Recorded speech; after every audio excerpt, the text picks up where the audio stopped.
Welcome to Explore, Explain, Highlights. In this Highlights package, we'll be looking at Season 3, Episode 5, with our guest, Valentina D'Efilippo, discussing the project London Under the Microscope.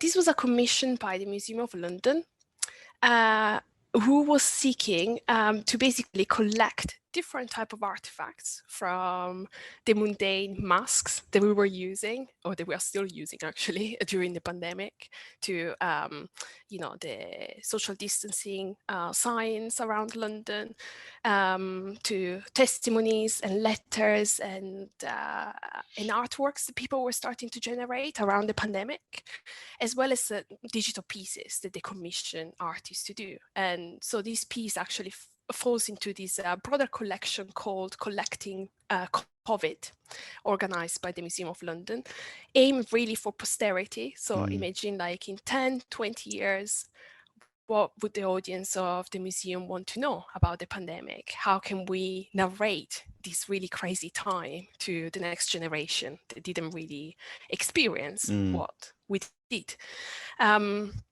So they approached me, was late February 2021, last year, with this kind of like a really open canvas, an open brief about we would like to work with you because of your expertise working with data. And obviously around the pandemic, there is so much data.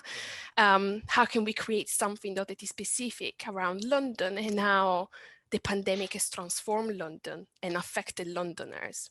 So really open brief, but also kind of like daunting question of like, how can you possibly describe how the pandemic has transformed London and affected 9 million people? That was like the big task and the big question that I try to not really answer, but try to give form to, I suppose. But then from the beginning, based on the brief and the fact that the brief was already asking for a digital execution, so not something sculptural, not something physical or printed, but really something digital. When we started to explore what this digital manifestation could possibly be, it became really apparent that it wasn't actually something interactive, but rather an animation. So consider the kind of like implication of putting a digital application in a museum, whether it was within the time of social distancing, where only one person at a time could actually interact with it. Yeah. But also maybe in the future, thinking about how can you allow multiple people to actually see the piece and take it in. Actually, a movie allowed us for multiple interaction and multiple views rather than an interactive piece.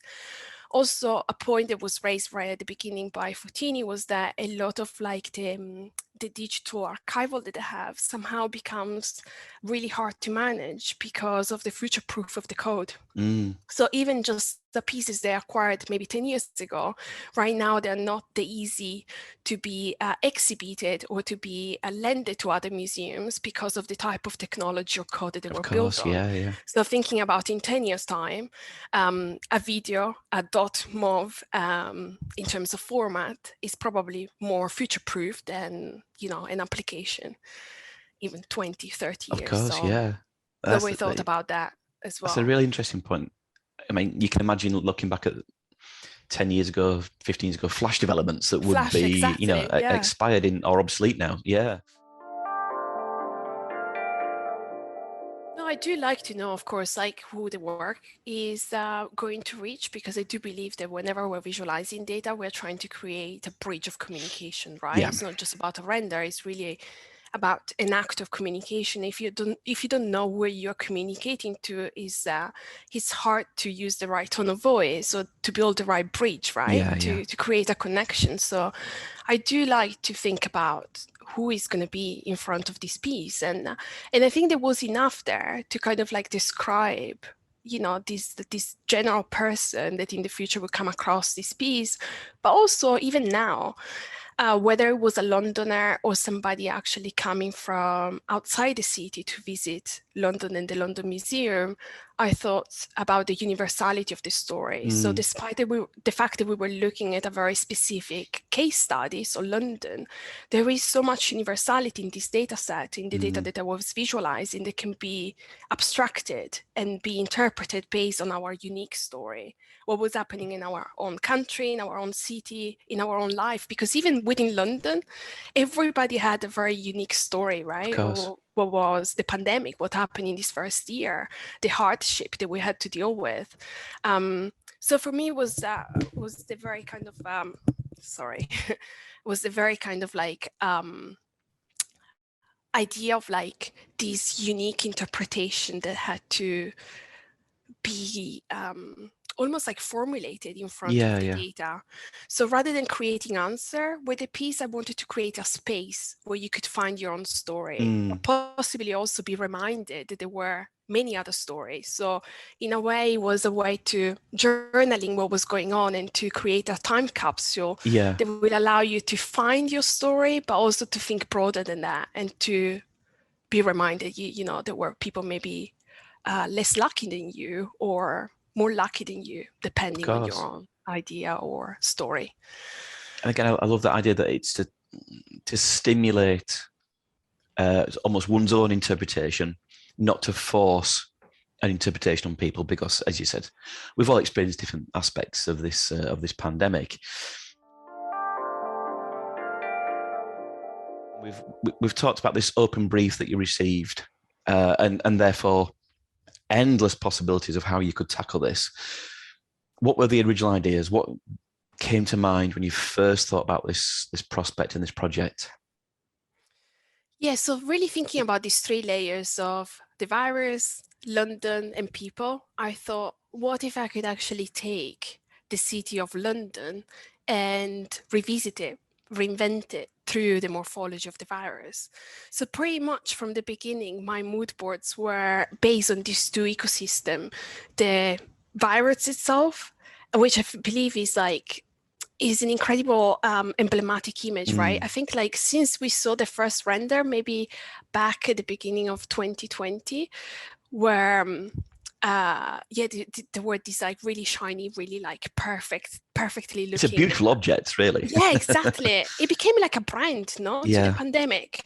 It became like such a strong, recognizable image. So whenever we were thinking, at least I was thinking about the pandemic, I was thinking about the virus, and the image, right, came to mind. So I was thinking, what if I could use that as a way to create my encoding system? So whenever we're visualizing data, we engineer a system that can map out the data variables in a visual form. And the virus itself provided all these different variables of like the spikes and, you know, like the membrane and the different particles in the protein. And I thought, wouldn't it be great if then on the virus itself, we can see the cartography or the geography of London. So creating some sort of an abstract cartogram on the virus itself that reminds you of the geography. And that will allow me to tell the specific dynamics of London in terms of like the position, but also the time, how things have evolved. So that was really like the initial thought. And in the initial proposal, actually, with the museum, I've included some sketches. And they were very much liked by the curators. And so I went with it. And to be honest, the final execution is not that far from the very initial sketch that they put down on paper. And I think we therefore need to move on from the representation, the animation, to the sonification, because that is such an intense additional sensory layer to this piece. Now, I guess with it always been known as a video, as an output, it gives the opportunity for sound. But were you always thinking it would also be sonified? So just for those who are not familiar, sonification is when you encode data through sound and different tonal changes, rhythm changes, pitch changes, but it doesn't mean to say you have to use it. At what point do you think, yes, let's have a sonification layer? Yeah, so you were totally right with the kind of like notion that this piece was going to be an animated video. I knew the sound needed to be added in some sort of form. knowing the budget and the kind of like time constraint, I wasn't quite confident that we were able to sonify the data, but it was certainly an ambition from the beginning. I would say like 4 weeks into the project, or maybe like halfway through the project, it really became apparent that we needed to start to see how sound was working with the visual. So the visual was starting to come to life. We had a prototype. We had more than a minute of everything working. So I decided to reach out to Duncan Gear. And I don't really know how to describe Duncan, because he's one of those people, one of those unicorns that do everything. He's got many, he's a many, many hats. developer, Yeah. he's a designer, he's a sound engineer. He's a writer. I mean, he does all sorts of things. Thank you for joining us for this Explore, Explain Highlights episode. As always, the full episode is available on YouTube or wherever you get your podcast. We hope to see you again soon on another episode of Explore, Explain.